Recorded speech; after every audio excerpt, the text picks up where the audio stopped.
Un saludo muy especial, queridos amigos y hermanos. Hoy ya es miércoles 2 de septiembre y continuamos con el estudio de esta lección. El tiempo pasa rápido, pero sabemos que el Señor sigue con nosotros. Nos sigue enseñando e instruyendo para que podamos trabajar en su obra y hacerlo con toda la instrucción que viene de Él. Así que, sigamos estudiando y aprendiendo más sobre cómo debemos hacerlo y qué podemos hacer. Con ustedes, Stephanie Franco Y Eric Colón. Bienvenidos.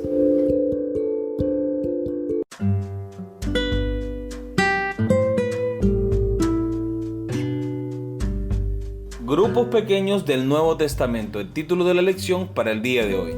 La iglesia del Nuevo Testamento explotó en crecimiento. En unos pocos años pasó de ser un pequeño grupo de creyentes a decenas de miles de fieles. Hubo muchos factores que contribuyeron a esta afluencia de creyentes y a este fenómeno de rápido crecimiento.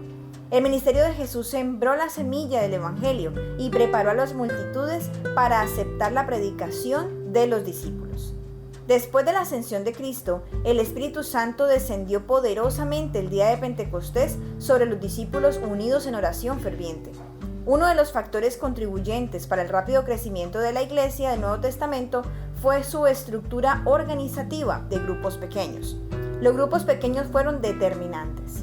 Muy bien, vamos a leer Hechos capítulo 18, versículo 1 al 5 y el capítulo 20, versículo 1 al 4.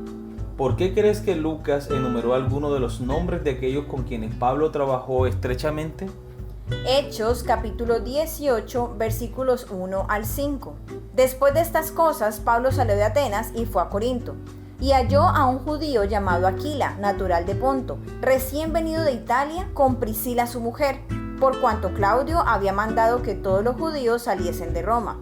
Fue a ellos, y como era del mismo oficio, se quedó con ellos, y trabajaban juntos, pues el oficio de ellos era hacer tiendas. Y discutía en la sinagoga todos los días de reposo, y persuadía a judíos y a griegos. Y cuando Silas y Timoteo vinieron de Macedonia, Pablo estaba entregado por entero a la predicación de la palabra, testificando a los judíos que Jesús era el Cristo. Hechos capítulo 20, versículo 1 al 4.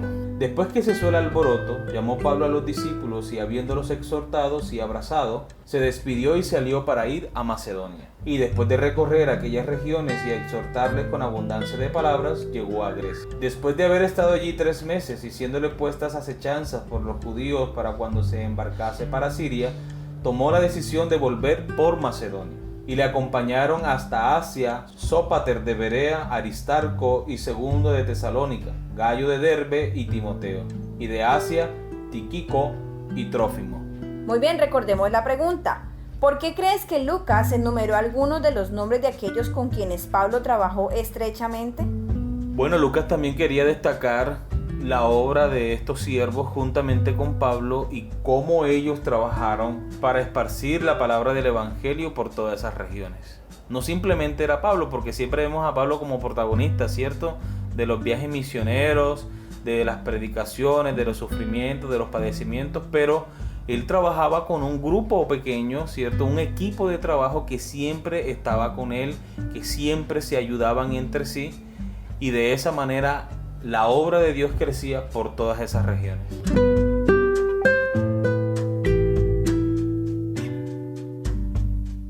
Muy bien, continuamos con la lectura.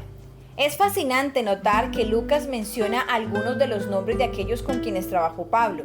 Para él, cada uno era importante. Los conocía por nombre.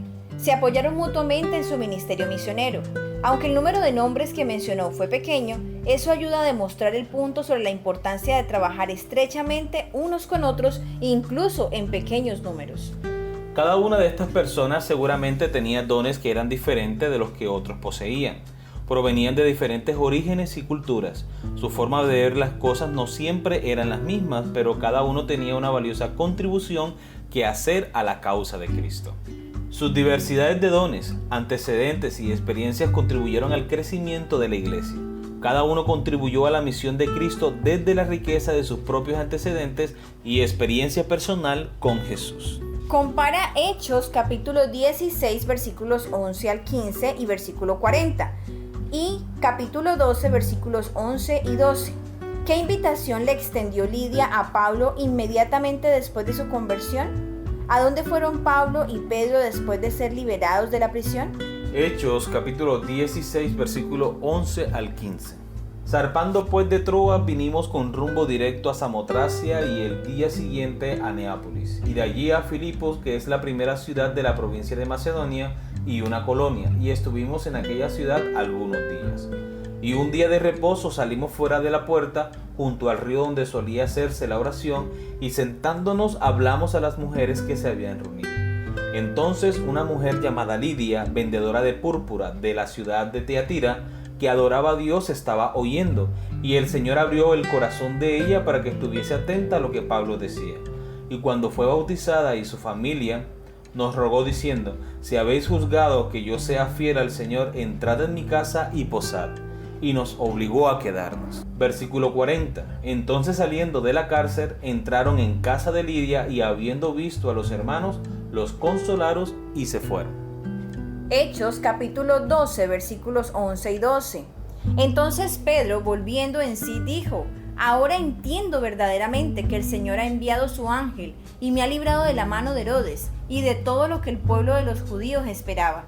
Y habiendo considerado esto, llegó a casa de María, la madre de Juan, el que tenía por sobrenombre Marcos, donde muchos estaban reunidos orando. Muy bien, recordemos la pregunta. ¿Qué invitación le extendió Lidia a Pablo inmediatamente después de su conversión? Que se quedaran en la casa y posaran allí. Seguramente ya era muy tarde para partir, y seguramente ella quería pues compartir. Imagínate cuando llega el pastor a la región, que mucho tiempo no puede estar allí, o que viene de vez en cuando. Como hermanos quisiéramos tenerlo más tiempo con nosotros. Pienso que ese fue el deseo de Lidia al pedirle, prácticamente obligarle a Pablo que se quedara allí con ella en casa. Y la siguiente pregunta: ¿a dónde fueron Pablo y Pedro después de ser liberados de la prisión? A la casa de Lidia. Y también a la casa de María. Claro que sí. Hay algo interesante allí, amor, de este punto. Y es que cuando ellos llegan a la casa de estas dos personas, ¿qué había en la casa de estas mujeres? Estaban orando. Había un grupo de hermanos orando, ¿verdad? Claro que sí. Un grupo pequeño. Y el Señor mostró el resultado de esa oración, el resultado de esas peticiones, y fue que estos hombres pudieron volver allí, a estas casas, y reunirse con los hermanos y consolarlos. Amén, así es. Muy bien, hemos llegado a la pregunta final. ¿Has pensado en comenzar un grupo pequeño en tu hogar o unirte a un amigo para comenzar un grupo pequeño en el hogar de esa persona? Si ya formas parte de un grupo pequeño, piensa en los beneficios que este tiene para que lo compartas con nosotros. Bueno, de momento no podemos tener grupos pequeños por el asunto de la pandemia y eso, pero ahora parece que es más fácil tener grupos pequeños a través de Zoom y las redes sociales. Así es. Entonces no hay límites, ¿verdad? Podemos seguir reuniéndonos y tener grupos pequeños en nuestras casas, invitar amigos que se conecten a las reuniones por medio del uso del internet y las distintas aplicaciones, y podemos seguir compartiendo, podemos seguir aprendiendo de la palabra de Dios. Mira, amor, que ahora que mencionas esto, voy a compartir el testimonio del grupo pequeño de mi mamá. Ellos allá tienen un grupo pequeño por WhatsApp, pero no es por videollamada, amor. Es por mensajes de WhatsApp. ¿Qué sucede? Que las personas que hacen parte de este grupo pequeño no todas cuentan con la conexión a internet estable para hacer una videollamada. De este modo, pues ellos no querían dejar a las personas que no tenían conexión por fuera. Definitivamente no iban a hacer eso.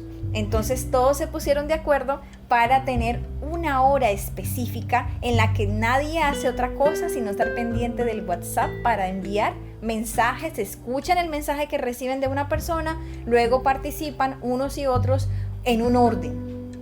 Y así de esa manera van desarrollando la actividad del grupo pequeño.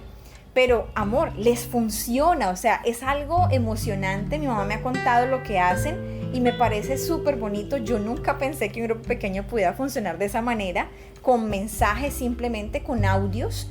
Y es tanto que hasta los especiales los mandan en audio. La persona canta el especial y manda la grabación de su audio del especial que acaba de cantar. Los hermanos lo escuchan, sienten la emoción, sienten el gozo de la canción, del canto que se está elevando a nuestro Dios, y e inmediatamente participan con lo que sigue. Si sigue una oración, si sigue un testimonio, si continúa ya, ellos hacen un repaso de lección el viernes en la noche, entonces cada cual se reparte un día de la lección y empiezan a compartir lo que entendieron y aprendieron de cada día de la lección.